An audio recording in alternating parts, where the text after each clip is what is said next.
They were young men from New Mexico who joined the armed forces, fought bravely for their country, and then disappeared. Today, they are all but forgotten. We know their names, but their stories of heroism and sacrifice remain untold until now. Tonight, the results of a 2-month Larry Barker Memorial Day investigation. The Lost 24.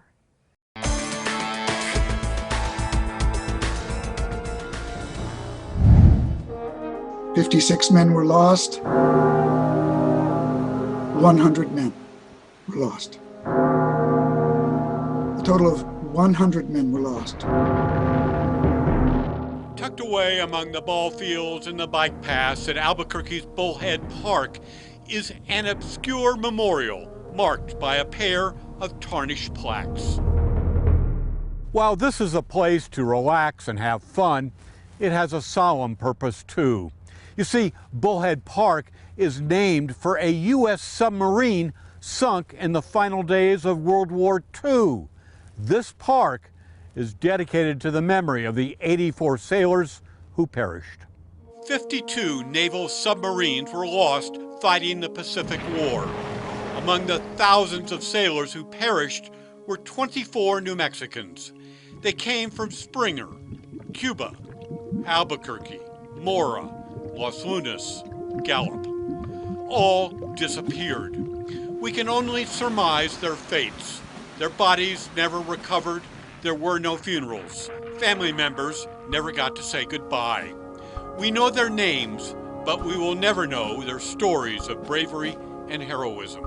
Men like J.W. Saint from Carlsbad. He died on October 3, 1944, shortly before his 26th birthday. J.W.'s grandson, Phoenix attorney Robert Mitchell, has compiled a chronicle of his grandfather's short life. He was only 25 when he died, so the sacrifice that he and many others like him made it's just astounding. Born in Carlsbad, J.W. Saint was the oldest of 6 children. While working in Mountain Air, J.W. enlisted in the Navy. He was assigned to submarine duty aboard the USS Seawolf. While on patrol off the coast of Japan in 1944, the Seawolf disappeared, the victim of friendly fire. A U.S. destroyer mistook the vessel for an enemy sub and sunk it. All 100 sailors on board perished. 25-year-old J.W. Saint was officially declared dead 1 year later. The Seawolf has never been found. He received the Bronze Star. He received the Navy Commendation for Outstanding Heroism, and of course the Purple Heart. He was a hero in every sort of the way. I think he was a very brave man. They all paid the ultimate sacrifice.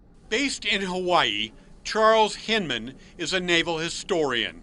His website, On Eternal Patrol, honors the men who lost their lives in submarine service. It's a dangerous job, and often when a submarine goes down, with very few exceptions, everyone goes with it. You're not just fighting the enemy, you're also fighting the ocean depths.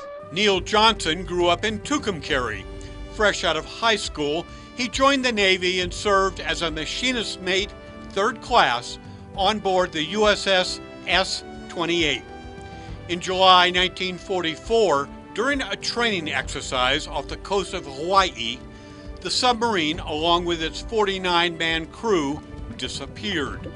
3 months later, the Navy confirmed Neil Johnson had died.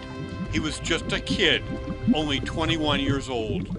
4 years ago, explorers discovered the USS S-28 off the coast of Oahu.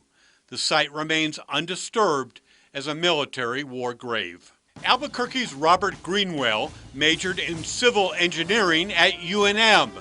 In the Navy, he reached the rank of lieutenant aboard an attack-class submarine, the USS Trigger. While on patrol off the coast of Japan in 1945, the Trigger was attacked by enemy forces and disappeared. The entire 89-man crew perished. Lieutenant Greenwell's disappearance was reported in the Albuquerque Journal.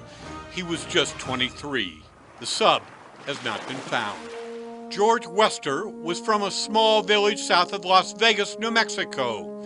He enlisted in the Navy in 1942 and served as a seaman first class on board the USS S-44. While on patrol north of Japan, the sub was attacked by an enemy ship. George Wester, along with 55 shipmates, were killed. George was only 19. A gravestone at the Santa Fe National Cemetery honors his memory. At Central New Mexico's Stanley High School, J.T. Northam was a football and basketball star. He graduated in 1941. Cattle rancher Sam King was a classmate. J.T. enlisted in the Navy and served on a submarine called the Grayback. In 1944, while on patrol in the Pacific, the Grayback came under air attack and disappeared. All 80 sailors on board were killed. At the Edgewood Cemetery, a stone monument honors the memory of J.T. Northam. He was 22. The Grayback was recently discovered by divers in 1,400 feet of water off the coast of Japan. During World War II, Navy submarines suffered the highest casualty rate among all U.S. armed forces. 3,500 submariners perished, including 24 brave young New Mexico men. Take a close look at the faces. As we approach Memorial Day, they serve as a reminder of patriotism, bravery, and sacrifice.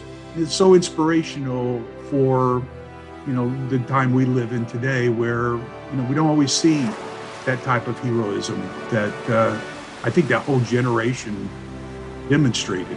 Larry Barker, KRQE, News 13.